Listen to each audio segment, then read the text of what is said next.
असरात सारे पाकिस्तान पे जाएंगे।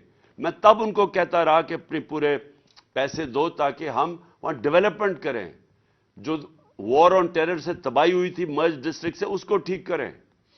और इसका सबसे बड़ा, ये जो आज सिचुएशन आ रहा है, इसका सबसे बड़ा जो कैजुअल्टी होगी, नुकसान होगा, पख्तूनख्वा की हुकूमत है।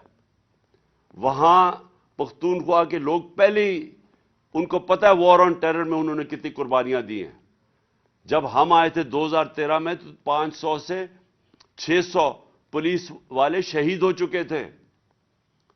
और वो पुलिस वालों का ये स्टेज था तब कि वो अपने आप को बचा रहे थे, वो अवाम को नहीं बचा सकते थे। पुलिस चौकियों के अंदर उनको अटैक कर रहे थे। वो मैं 2013 जब हम आए थे तब की बात कर रहा हूं। तो अब मुझे खौफ ये है कि फिर अगर ये अभी पूरी इसके ऊपर तवज्जो ना दी गई, ये फिर वही सिनारियो की तरफ हम जा रहे हैं।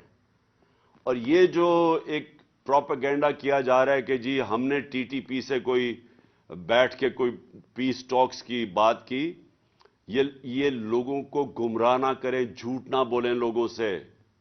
ये सारे स्टेक होल्डर्स बैठे थे, इन सब के सामने प्रेजेंटेशन दी गई थी कि जनाब हम इनको कैसे रीसेटल करना है, क्यों हमने इनके साथ पहले बातचीत करनी है। पहले हमने उनसे बातचीत करेंगे तो उसके बाद देखेंगे, हो सकता है इनमें से कई रिकंसाइल ना हो।